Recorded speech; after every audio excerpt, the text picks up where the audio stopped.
They mocked her after the divorce papers. But tell me this, what would you do if the same people laughing at your pain suddenly saw your name stamped on the company they worship? That question cuts deep because it forces honesty. And on the day Amara Okoye stepped out of the Lagos High Court, honesty was the last thing people offered her. The laughter didn't explode. It crept. Soft murmurs. Side glances. Lips pressed together in fake sympathy. The kind of mockery that pretends to be concern. Amara heard it all as she walked down the courthouse steps. Divorce papers tucked neatly into her handbag, shoulders straight. Expression calm. 11 years of marriage ended with a judge's signature and polite nods. Her ex-husband Chinedu Okoye looked relieved. Already free. Already untouchable.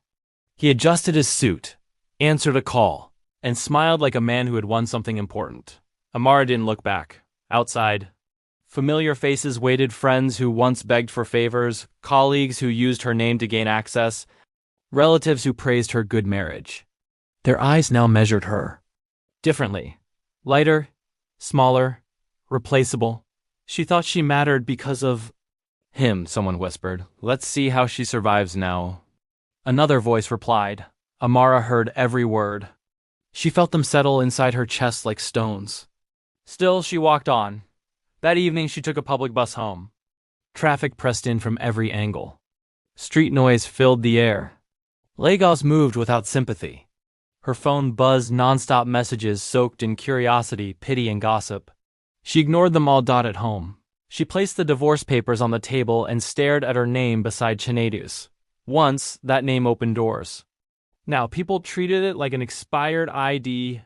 A flashback hit her without warning. 5 years earlier, during a company dinner, she had suggested a market expansion idea. Chinedu laughed it off, telling everyone she worried too much. 2 months later, he presented the same idea to his board. Applause filled the room. Amara clapped too. That night, something shifted inside her. People believed Amara was nothing without Chinedu. They believed she would beg, struggle, disappear quietly into regret. What they didn't know was that Amara had been preparing for this moment long before the divorce papers existed. She opened her laptop that night. No tears, no anger, just focus. A file stared back at her. Old, protected, untouched. She whispered, "Let them laugh." Lagos slept. Her reckoning had begun. By morning, the rumors had spread. Lagos moved information faster than truth. Everyone knew Amara Okoye was divorced. Everyone had an opinion. At work, the smiles were stiff. Conversations paused when she walked past. Her colleague BC pulled her aside, lowering her voice. "You'll be fine," she said, already sounding unconvinced. Amara nodded politely. She remembered when she first joined Okoye Holdings, long before it became a respected name. She had worked late nights, reviewed contracts, built networks. But in meetings, her voice was always softened by Chinedu's authority. At home, flashbacks returned uninvited. The day Chinedu dismissed her concerns about company finances. The time she noticed unusual transfers and asked questions he never answered. The moment she realized love had become a convenient silence. After the divorce, Chinedu didn't call.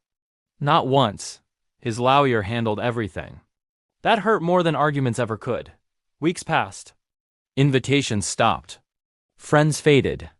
Even family treated her like a cautionary tale. Still, Amara remained composed. Inside, she was calculating. Late one night, she met Mr. Adebola, a retired accountant who once advised her father. Over tea, she finally spoke. "They think I have nothing," she said. Adebola smiled. "That's when you are most dangerous." Together, they reviewed documents. Old emails, contracts, share certificates signed quietly years ago when Amara still trusted her husband. Clauses Chinedu never read carefully. For the first time in weeks, Amara felt power return, not loudly, but steadily. She remembered her father's words, "Never let anyone think your silence is weakness." Chinedu, meanwhile, thrived. He attended events, gave interviews, spoke about new beginnings. People praised his strength. No one mentioned Amara, until one email arrived. A company audit request. Mandatory. Unavoidable. Amara watched the pieces align. Not revenge, justice. She stayed silent. Let them keep mocking. The audit letter arrived on a Wednesday morning, quiet but lethal. No red stamps. No threats. Just official language and deadlines that could not be negotiated. Okoye Holdings was required to submit 10 years of financial records. Full transparency. No exceptions. Chinedu laughed when his assistant first mentioned it. These things happen, he said, waving it off. We're clean. But by evening his laughter faded. Numbers that once aligned now hesitated. Transactions he barely remembered refused to explain themselves. His confidence cracked, not enough to show fear, but enough to disturb his sleep. Amara, meanwhile, slept peacefully for the first time in weeks. She had known this day would come. Not because she planned destruction, but because she had learned how carelessness exposes itself over time. Years earlier, she had noticed irregularities. She had asked questions. Chinedu dismissed them. So she stopped asking and started documenting. Flashbacks returned with clarity. Sitting quietly during meetings while men spoke over her. Signing documents without applause. Saving emails. Keeping copies. Protecting herself silently. At the office, whispers changed tone. No longer mockery. Now uncertainty. BC cornered her by the elevator. People are saying your name came up in the audit. Amara met her eyes calmly. My name has always been there. That same afternoon, Chinedu called. Do you know anything about this audit? He asked, irritation masking panic. Amara smiled softly into the phone. You always said I worried too much. The silence that followed was heavy. Friday came too quickly. The board meeting was packed. Executives sat stiff, adjusting ties, avoiding eye contact. When Amara entered, conversation stalled. Some faces showed confusion. Others recognition. She took her seat at the far end of the table. Calm. Prepared. The chairman cleared his throat. Before we begin, there's an ownership clarification to address. Chinedu straightened. Names were read. Percentages announced. Then majority shareholder Amara Okoye. The room froze. Chinedu turned slowly, disbelief written across his face. That's not possible. Amara stood. It is, she said, voice steady. And it's legal. Documents circulated. Signatures confirmed. Years of silence explained. The past, ignored for too long, finally spoke. By Monday morning, Lagos buzzed differently. The same mouths that once laughed now whispered in disbelief. The same people who treated Amara like a footnote now mentioned her name carefully, respectfully, as if it had suddenly gained weight. At the office, greetings changed. Good morning turned into good morning, ma. Doors opened faster. Smiles stretched wider. Amara noticed everything and responded to nothing. Chinedu avoided her. His presence shrank. Where he once commanded rooms, he now hovered, uncertain. Pride became his prison. When he finally confronted her, it wasn't anger that filled his voice. It was confusion. Why didn't you tell me? He asked quietly. Amara looked at him for a long moment. Because you stopped listening. That truth landed harder than any insult. The board moved quickly after that. Questions turned into investigations. Confidence in Chinedu eroded. Mistakes he once explained away were now documented. Amara didn't push. She let facts work. Outside the company, her phone overflowed. Apologies, invitations, relatives who once judged now praised her strength. She remembered their laughter. That night, alone in her apartment, she allowed herself to feel it, not joy, not revenge, but relief. She had survived dignity intact. A week later, the announcement came quietly. Chinedu was removed as CEO, official reasons cited strategic realignment. Everyone knew the truth. When she passed him in the hallway, he looked smaller. Human. I never thought you'd do this, he said. I didn't do anything, Amara replied. I just stopped shrinking. For the first time, she felt free. The annual shareholders' meeting was nothing like the ones before it. The room was full executives, investors, lawyers, journalists pretending to take notes while waiting for drama. Everyone had come to see how Amara Okoye would enjoy her victory. They expected power plays, arrogance, revenge, dressed in professionalism. They were wrong. Amara stood at the podium in a simple navy dress, no jewelry except her wedding ring, which she had never removed. Not out of nostalgia, but as a reminder of what she survived. The room fell silent as she adjusted the microphone. "I know what many of you expect today," she began calmly. "You expect me to take control and prove a point." Some nodded. Others leaned back, arms crossed. "But power without purpose is just noise," she continued. "And I've had enough noise." A ripple of confusion moved through the room. She took a breath, not because she was nervous, but because this moment deserved respect. "I am stepping down from daily operations at Okoye Holdings." Gasps followed. Pens froze. Phones lifted discreetly. Chinedu, seated near the back, looked up sharply. His eyes widened. For a brief second, hope flickered across his face. Amara noticed and dismissed it internally. "This company will continue," she said, "but not under the illusion that ownership alone equals leadership." The chairman shifted uncomfortably. Investors exchanged glances. Amara clicked the remote. A screen lit up behind her. "AOC Group. This," she said, "is where my future lives." She explained slowly, deliberately. "A new company, built from the lessons she paid for personally. Transparent governance, ethical leadership, shared ownership, mentorship pipelines for women and young professionals who were often ignored until they burned out or gave up." "This isn't charity," she said firmly. "It's strategy." Sustainable businesses are built on trust, not ego. The room changed. People leaned forward now, not of curiosity, but interest. She revealed partnerships already signed, investors already committed, talents already hired quietly over the past year while everyone believed she was recovering. That was the twist. She hadn't waited for her moment. She had been building all along. Journalists scribbled frantically. A hand shot up. "Is this revenge against your ex-husband?" Amara smiled, not sweetly, but honestly. "No," she said.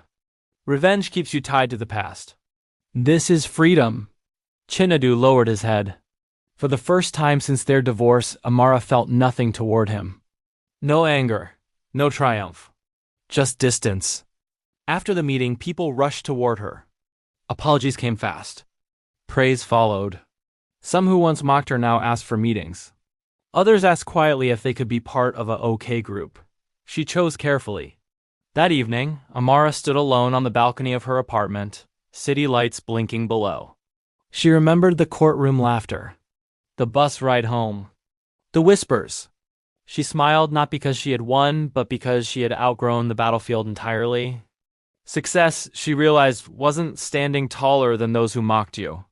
It was standing somewhere they could never reach.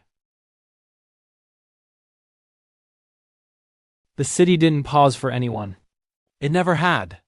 Even at midnight, Lagos' breath metal gates clanged shut. Distant laughter spilled from bars. Danfo conductors shouted roots that meant nothing at that hour. But inside Amara Okoye's apartment, there was a stillness that felt earned, like the calm after a long storm finally admitted defeat. She stood by the window barefoot, one hand resting on the glass, watching headlights slide across the road below.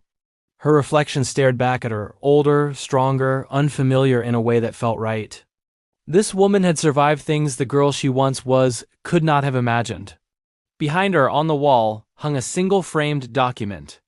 Not the divorce papers. Those were folded and hidden in a drawer, no longer sharp enough to cut her. This document was different. It was clean, bold, final. Certificate of Incorporation, AOC Group founder and managing trustee, Amara Ifunanya Okoye, her full name. The name she had been told was too long, too loud, too ambitious. The name she dropped when she married, the way some women shrink themselves without realizing it. The name they laughed at when she stood in court with nothing but dignity and silence. She crossed the room and touched the frame, not like a trophy, but like proof. Proof that survival could grow into something dangerous success. Her phone buzzed again. And again.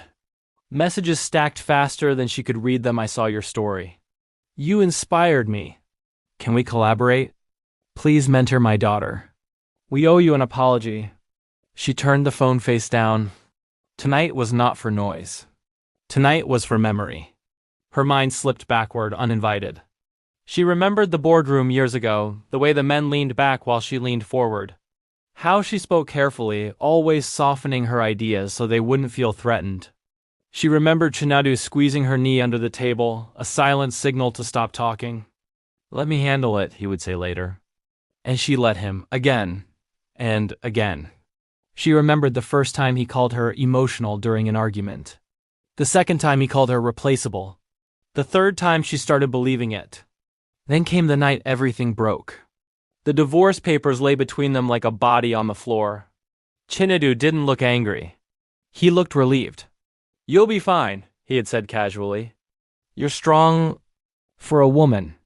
That sentence lived in her bones for a long time. A sharp knock at the door pulled her back to the present. She wasn't expecting anyone. She checked the peephole. Her breath paused. Chinedu. Not the polished executive Lagos once admired. Not the man who walked out of court smirking. This Chinedu looked smaller. His shoulders sagged, his eyes dull. He held nothing, no flowers, no envelope, no pride. She opened the door but didn't invite him in. "I won't take much of your time," he said quickly, like someone afraid of being rejected before finishing a sentence. Amara crossed her arms. "Then speak." He swallowed. "I saw the announcement." "The company." "Your name." "Yes." "I didn't know," he said. "I swear. I didn't know you were building all that." She tilted her head. "You never asked." The words landed harder than shouting. "I came to apologize," he continued. "Not for the divorce. For everything before it." Silence stretched. "I took your ideas," he admitted. "Your patience. Your loyalty. And when it was time to acknowledge you, I erased you. I thought if I made you smaller, I'd feel bigger." He looked down at his hands. "I was wrong." Amara studied him, searching for the anger she once thought would define this moment. It wasn't there. "I forgive you," she said calmly. His head snapped up. "But forgiveness," she added, "is not reunion. It's release." He nodded slowly, accepting what he already knew. "I hope you build better next time," she said, stepping back. He hesitated, then turned and walked away without another word. When the door closed, Amara didn't feel victory. She felt closure. The next morning, the internet exploded. Blogs, YouTube channels, podcasts, hashtags. Hashtag they mocked her. Hashtag her name on the company. Hashtag Amara Okoye. People debated her story like it belonged to them. Some praised her. Some questioned her choices. Some blamed her for staying too long. Others blamed her for leaving. She watched it all from a distance. Because she knew something they didn't. The loudest part of her journey had already passed. At the AOK Group headquarters, still modest, still intentional, Amara sat at the head of a long table. Around her were women and men from different backgrounds. Former bankers. Single mothers. Young graduates. One former street vendor who now ran logistics. No one spoke over her. No one dismissed her ideas. When she talked about transparency, they listened. When she spoke about ownership, they leaned in. When she insisted on fair contracts and shared credit, no one laughed. This was the room she had always imagined. During a break, her assistant approached. "Madam, the press wants a statement." Amara thought for a moment, then shook her head. "No statement. Let the work speak." Later that evening, she attended a community program in Surrey. Plastic chairs. Flickering lights. Faces filled with hope and doubt. "I'm not here to sell you a dream," she said to them. "Dreams are cheap. I'm here to talk about cost." They leaned forward. It costs something to stay silent. It costs something to leave. It costs something to start over. Choose the cost you can live with. A woman raised her hand, tears sliding freely. "Didn't it hurt when they mocked you?" Amara smiled sadly. "It did. But mockery doesn't destroy you. Believing it does." After the program, a young girl followed her outside. "My mother is divorced," she whispered. "People say she failed." Amara crouched to her level. "Your mother survived. That's not failure." That night, alone again, Amara opened the drawer and took out the wedding ring. She held it between her fingers for a long time. Then she placed it beside the divorce papers. Not in anger, in peace. Weeks later, a board resolution was passed unanimously. Amara Okoye appointed chairperson, AOK Group. She read it once. Then again. Not because she doubted it. Because she remembered the woman who once sat in court being told she had nothing. Across the city, Chinedu watched the news quietly. His company still existed, but something had shifted. Investors asked harder questions. Staff no longer worshipped him. Or the first time he understood. He hadn't lost Amara when she walked away. He lost her when he stopped seeing her. Back in her apartment, Amara packed a small box. Old notebooks. Early drafts. Ideas written in margins she was once too afraid to voice. She smiled. The girl who wrote those pages didn't know how strong she'd become. Before bed, she posted one final message online. No hashtags. No explanations. They mocked me when the papers were signed. They were silent when my name appeared.